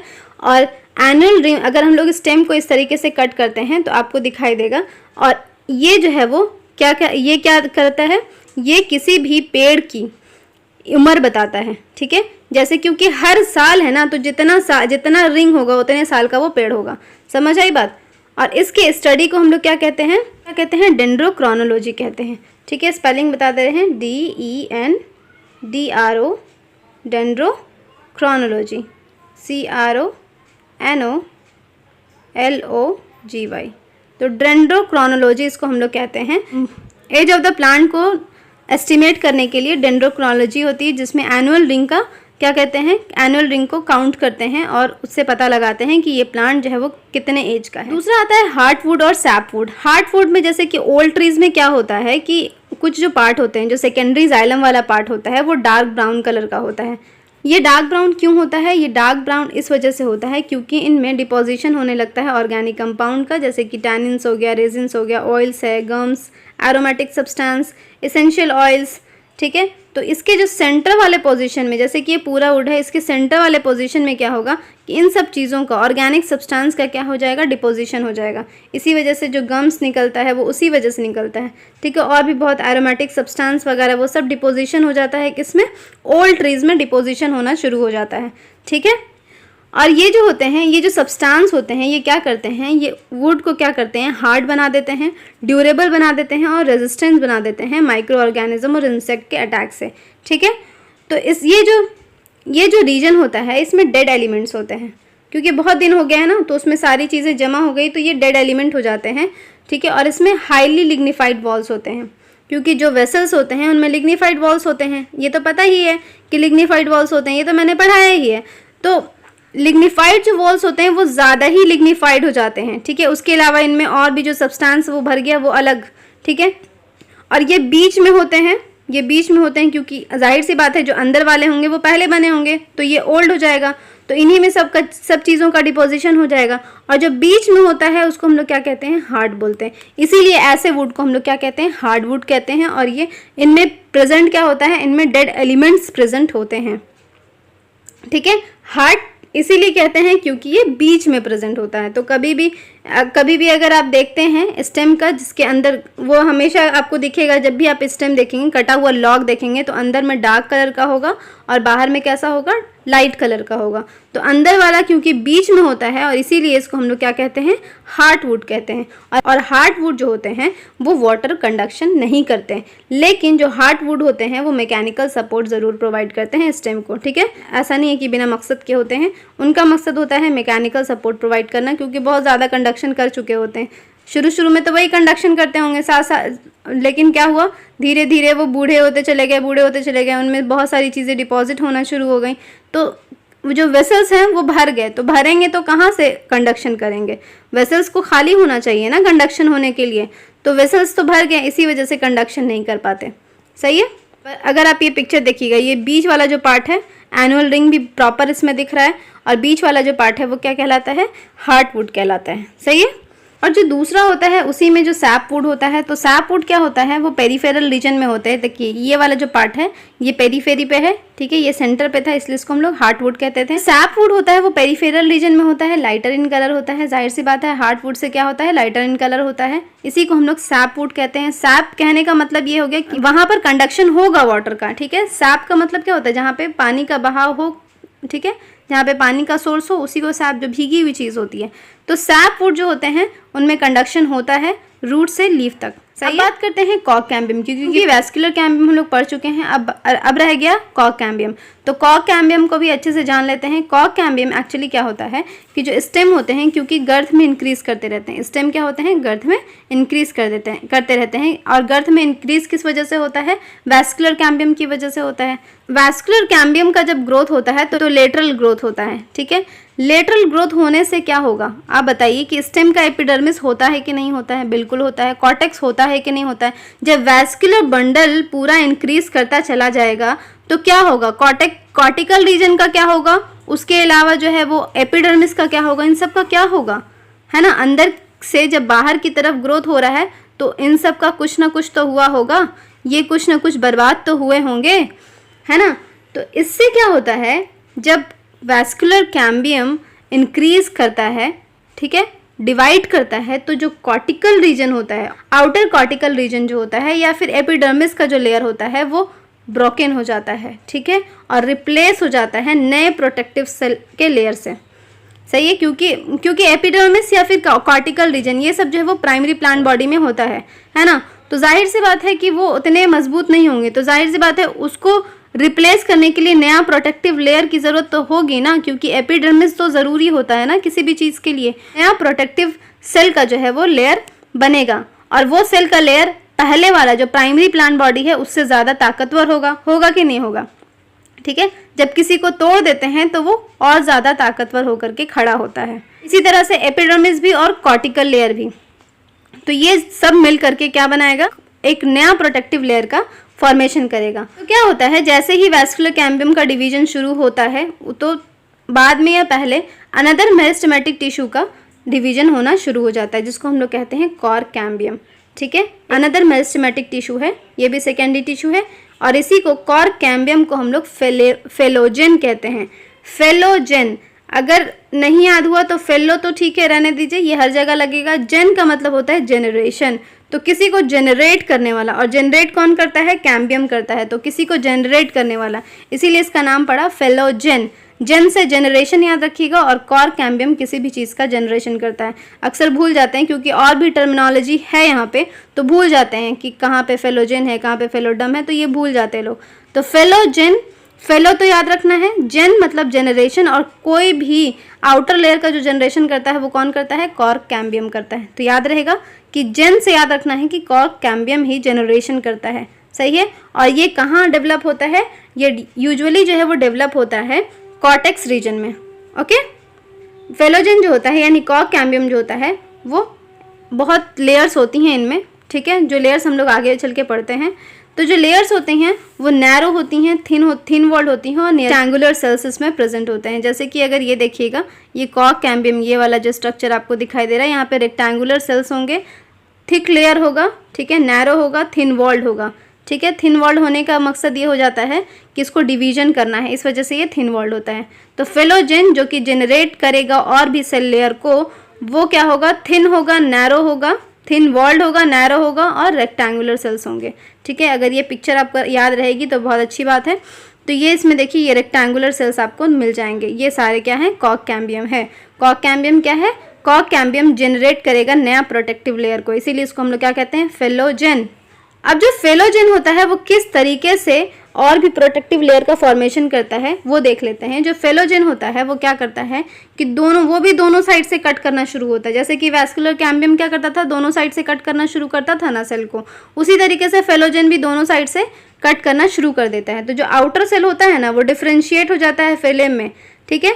जैसे हम लोगों ने वैस्कुलर कैम्बियम के बारे में पढ़ा था, जो फ्लोएम था और नीचे में जाइलम था, तो वहाँ पे क्या हुआ था, सेकेंडरी फ्लोएम बन रहा था और सेकेंडरी जाइलम बन रहा था, यही तो हो रहा था ना। लेकिन यहाँ पे क्या हुआ, यहाँ पे कॉर्क कैम्बियम है, तो क्या बनेगा ज़रा बताइए मुझे। यहाँ पे जब कॉर्क कैम्बियम, ये है कॉर्क कैम्बियम, बहुत सारा लेयर थिक होता है, रेक्टेंगुलर सेल्स होते हैं, नैरो होते हैं, थिन वॉल्ड होते हैं, तो ये आउटर लेयर में कट करना शुरू करेगा और अंदर लेयर में कट करना शुरू करेगा। तो आउटर लेयर में कट करना शुरू करेगा तो आउटर वाले लेयर को हम लोग क्या कहेंगे, कॉर्क कह देंगे, ठीक है। आउटर लेयर को हम लोग क्या कहेंगे, कॉर्क कह देंगे। लेकिन अंदर वाले जो लेयर को अगर ये कट करना शुरू करेगा इनर सरफेस की तरफ, तो उसको हम लोग कहेंगे सेकेंडरी कॉर्टेक्स, क्योंकि अंदर में क्या होता है, कॉर्टेक्स ही तो होता है। तो कॉर्टेक्स को हम बोल दिए सेकेंडरी कॉर्टेक्स, क्योंकि वो डिफ्रेंसिएशन से बना, तो उसको कहेंगे सेकेंडरी कॉर्टेक्स। और इसी को हम लोग कहते हैं फेलोडर्म। डर्मा मतलब होता है स्किन, तो फेलोडर्म इसी को कहेंगे, सेकेंडरी कॉर्टेक्स को ही, सही है। तो अब बात करते हैं कॉर्क की। जो कॉर्क वाला रीजन होता है, यहाँ पे देखिए, ये है कॉर्क कैम्बियम, और कॉर्क कैम्बियम जो आउटर वाली लेयर को क्या बनाएगा, कॉर्क बनाएगा। तो कॉर्क कैम्बियम जो होता है वो आउटर लेयर कट करेगा तो कॉर्क का फॉर्मेशन करेगा। तो कॉर्क जो होता है वो इम्परवियस टू वाटर होता है, क्योंकि इनमें सुबेरिन का डिपोजिशन होता है। अब याद कीजिए कि सुबेरिन का डिपोजिशन और कहाँ पे होता था, तो सुबेरिन का डिपोजिशन और कहाँ होता है, सुबेरिन का डिपोजिशन अगर आप याद कीजिएगा तो सुबेरिन का डिपोजिशन कहाँ होता है, कैस्पेरियन स्ट्रिप में होता है, कैस्पेरियन स्ट्रिप में होता है ना। कैस्पेरियन स्ट्रिप कहाँ होता है, डाइकॉट रूट में होता है। तो रूट में, डाइकॉट रूट में क्या होता है, डॉक्टर साहब ऐसे भी याद कर सकते हैं या फिर RS भी याद कर सकते हैं। तो डाइकॉट रूट में कैस्पेरियन स्ट्रिप में सुबेरिन का डिपोजिशन होता है, जो कि वैक्सी लेयर है। तो यहाँ पर भी सुबेरिन का डिपोजिशन है। कहाँ पर सुबेरिन का डिपोजिशन है, कॉर्क में सुबेरिन का डिपोजिशन है, ठीक है। तो इनके सेल वॉल में क्या होता है, सुबेरिन का डिपोजिशन होता है। और जो सेकेंडरी कॉर्टेक्स होता है वो जाहिर सी बात है अंदर की तरफ है, वो पैरेन्काइमेटस ही होगा। जैसे कि कॉर्टेक्स होता है पैरेन्काइमेटस, तो ये भी पैरेन्काइमेटस ही होगा। अब पेरिडम क्या चीज़ है, तो पेरिडम एक्चुअली ना फेलोजेन को मिला के, फेलेम को मिला के और फेलोडम, ये तीनों चीज़ को मिला करके हम लोग क्या कहते हैं, पेरिडर्म कहते हैं। तो पेरिडर्म किसको कहेंगे, फेलोजन, फेलेम या फेलोडम को मिला करके कहेंगे। फेलोजन किसको कहेंगे, कॉर्क कैम्बियम को कहेंगे, फेलेम कॉर्क को कहते हैं और फेलोडर्म सेकेंडरी कॉर्टेक्स को कहते हैं। देखिए ये है सेकेंडरी कॉर्टेक्स, ये है कॉर्क कैम्बियम और ये जो आउटर वाला जो लेयर आपको दिखाई देगा ये है कॉर्क वाला रीजन। सही है। अब क्या होता है कि कॉर्क कैम्बियम जो होता है वो प्रेशर बिल्ड करता है। जाहिर सी बात है, ये जो लेयर कॉर्क कैम्बियम की है जो कि रेक्टेंगुलर है, थिन वॉल्ड है, पैरेन्काइमेटस है, तो कॉर्क कैम्बियम की एक्टिविटी की वजह से क्या होता है, प्रेशर बिल्डअप होता है। प्रेशर बिल्डअप होता है जो कि रिमेनिंग लेयर्स होते हैं, जो पेरीफेरल से फेलोजेन की तरफ जो भी लेयर्स होते हैं उनमें क्या होता है, प्रेशर बिल्डअप होता है। और प्रेशर अगर किसी पे प्रेशर डालिएगा और अगर वो जिंदा है तो वो क्या होगा, वो मर जाएगा कि नहीं मरेगा। तो क्या होता है कि वो जो लेयर्स होते हैं वो मर जाते हैं और स्लफ ऑफ हो जाते हैं, वो ख़त्म हो जाते हैं। ठीक है। इसी से किस चीज़ का फॉर्मेशन होगा, अब जो मुर्दा लेयर है यानी जो डेड लेयर्स हैं वो एक चीज़ का फॉर्मेशन करेगा जिसको हम लोग कहते हैं बार्क। तो बार्क एक नॉन टेक्निकल टर्म है। ठीक है, ये कोई टेक्निकल टर्म नहीं है यहाँ पे कि इस वजह से इसका नाम बार्क पड़ गया, बस एक नॉन टेक्निकल टर्म है बार्क। तो ये जो है वो सारे टिश्यूज़ जो एक्सटीरियर टू वैस्कुलर कैम्बियम होते हैं उन सब टिश्यूज़ को हम लोग क्या कहते हैं, बार्क कहते हैं। और बार्क में सेकेंडरी फ्लोएम भी आ जाता है, क्योंकि सेकेंडरी फ्लोएम भी मैंने बताया कि सेकेंडरी फ्लोएम भी क्रश कर देता है सेकेंडरी जाइलम के फॉर्मेशन होने की वजह से, क्योंकि सेकेंडरी जाइलम ज़्यादा फॉर्म होता है। सेकेंडरी जाइलम जो होता है उधर कैम्बियम की एक्टिविटी ज़्यादा होती है, इस वजह से सेकेंडरी जाइलम का फॉर्मेशन ज़्यादा होता है। तो यहाँ पे इंक्लूड कौन कौन हो जाता है, सेकेंडरी फ्लोएम तक इंक्लूड हो जाता है बार्क में। ठीक है, तो याद रखिएगा जितने भी टिश्यू वैस्कुलर कैम्बियम से एक्सटीरियर हैं इंक्लूडिंग सेकेंडरी फ्लोएम, तो वो सब क्या कहलाते हैं, बार्क कहलाते हैं। तो बार्क में क्या है, बार्क उन सारे टिश्यूज़ को बोलते हैं, जैसे कि पेरिडर्म हो गया। पेरिडर्म में कौन कौन से आते हैं, फेलोजेन, फेलोडर्म और फेलेम, ये तीनों आते हैं। सही है, यानी कॉर्क कैम्बियम, कॉर्क और सेकेंडरी कॉर्टेक्स। ठीक है, ये तीन आते हैं।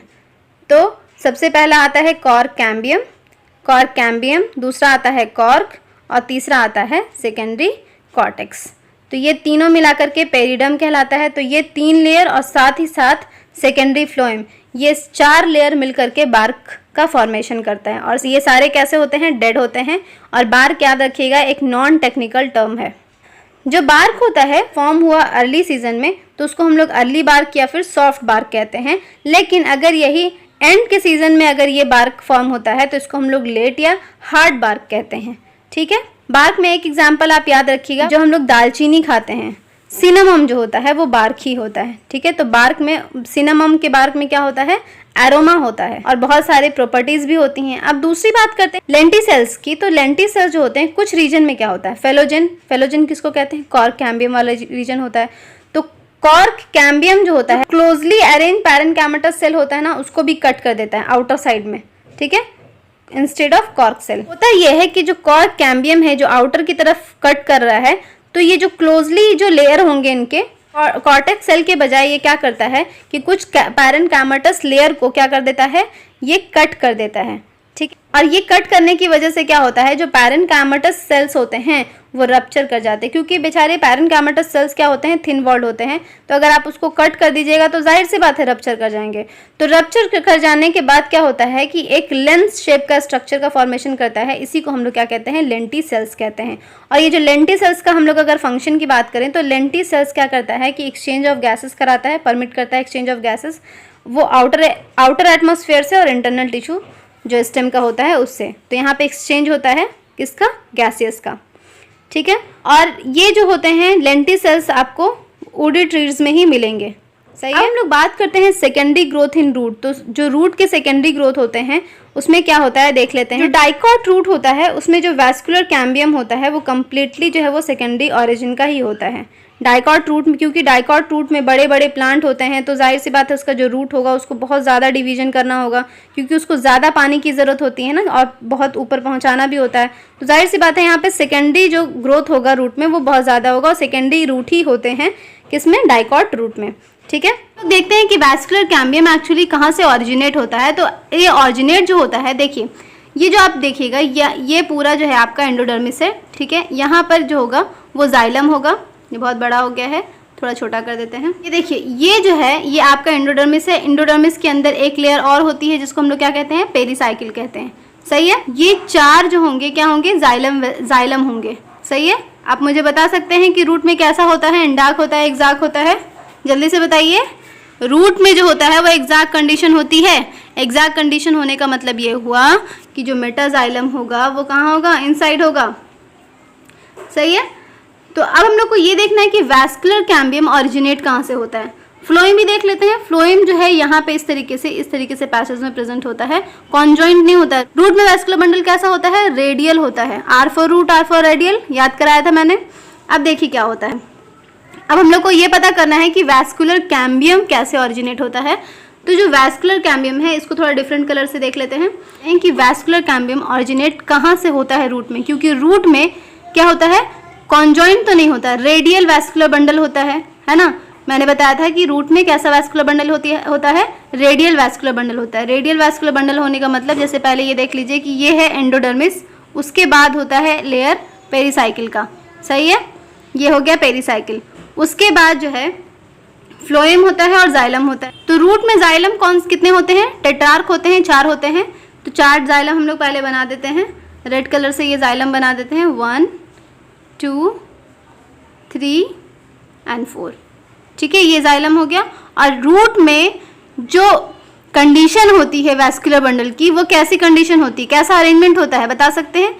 वो अरेंजमेंट जो होता है वो एग्जैक्ट कंडीशन होती है। क्योंकि मेटाजाइलम कहाँ होता है, इनसाइड होता है। तो याद रखिएगा, यहाँ पे मेटाजाइलम होगा, ये सारे मेटाजाइलम होंगे।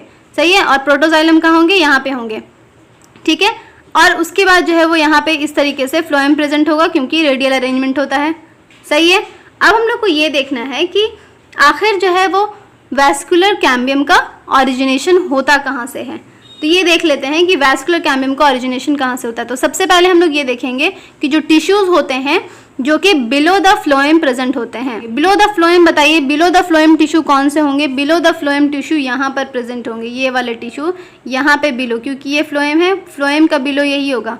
सही है। और प्रोटोजाइलम का एबव ये होगा। तो ये इस तरीके से फॉर्मेशन करेगा। उसी तरीके से यहाँ पे भी बिलो द फ्लोएम, सही है, और यहाँ अबव द प्रोटोजाइलम। तो इस तरीके से ये फॉर्म करेगा, फिर यहाँ से ये फॉर्म करेगा। सही है। इस तरीके से फॉर्म करेगा, ये इस तरीके से वेवी रिंग का फॉर्मेशन हो जाएगा। सही है। ये इस तरीके से फॉर्म होगा। ठीक है, समझ जाइए कैसा होगा। अगर आप पिक्चर देखिएगा तो पिक्चर में ज़्यादा क्लियरली समझ में आएगा। देखिए, ये पिक्चर में आप अगर आप देख रहे हैं तो इसमें समझ में आ जाएगा कि ये जो इस तरीके से वेवी रिंग का फॉर्मेशन हो रहा है, कैसे हो रहा है। बिलो द फ्लोएम हो रहा है, यानी ये फ्लोएम के बिलो यहाँ, और जाइलम का ऊपर वाला पार्ट। तो ये इस तरीके से वेवी रिंग का फॉर्मेशन करता है। सही है। तो ऑरिजिनेशन कहाँ से हो गया वैस्कुलर कैम्बियम का? बिलो द फ्लोएम और अबव द प्रोटोजाइलम, जो कि पोर्शन होगा पेरिसाइकिल का। ओके। इससे क्या होगा, ये क्या फॉर्म करेगा, एक कंप्लीट और कंटिन्यूअस वेवी रिंग का फॉर्मेशन करेगा इस तरीके से। सही है। तो कंटिन्यूअस और वेवी रिंग का फॉर्मेशन इस तरीके से हो जाएगा, और फिर वो धीरे धीरे बाद में वो सर्कुलर हो जाता है। ये बाद में क्या हो जाता है, ये बाद में सर्कुलर हो जाता है, इस तरीके से सर्कुलर हो जाएगा। और बाकी जो फर्दर इवेंट्स होंगे जितने भी, वो डाइकॉट स्टेम की तरह ही होंगे डाइकॉट रूट में भी। ठीक है। जैसे ही कंप्लीट रिंग का फॉर्मेशन हो गया, same to same secondary xylem और सेकेंडरी फ्लोएम का फॉर्मेशन होगा, और सेकेंडरी फ्लोएम जो है वो कम बनेगा और सेकेंडरी जाइलम ज़्यादा बनेगा। उसी तरीके से, मतलब जो सेम प्रोसेस मैंने पढ़ाया है बिल्कुल वैसा ही प्रोसेस होगा इसमें भी, उसमें कोई भी एक्स्ट्रा चीज़ नहीं होगी। सेकेंडरी ग्रोथ होता है वो स्टेम और रूट ऑफ जिम्नोस्पर्म में भी होता है, क्योंकि जिम्नोस्पर्म में भी ओडी एक्सिस होता है, ओडी स्टेम एक्सिस होता है, तो वहाँ पर भी सेकेंडरी ग्रोथ प्रेजेंट होता है। लेकिन मोनोकॉट में सेकेंडरी ग्रोथ एब्सेंट होता है। आज जो टॉपिक हो गया एनाटॉमी का कंप्लीट हो गया। आई होप आपको समझ में आया होगा। और नेक्स्ट जो आएगा वो क्लास 12 बायोटेक्नोलॉजी का टॉपिक आएगा। Stay tuned. और वीडियो अच्छी लगी हो तो लाइक कीजिएगा, शेयर कीजिएगा, और अगर आप नए हैं तो सब्सक्राइब कीजिएगा। साथ ही साथ बेल आइकन दबाना बिल्कुल मत भूलिएगा। Thanks for watching my video. Bye bye.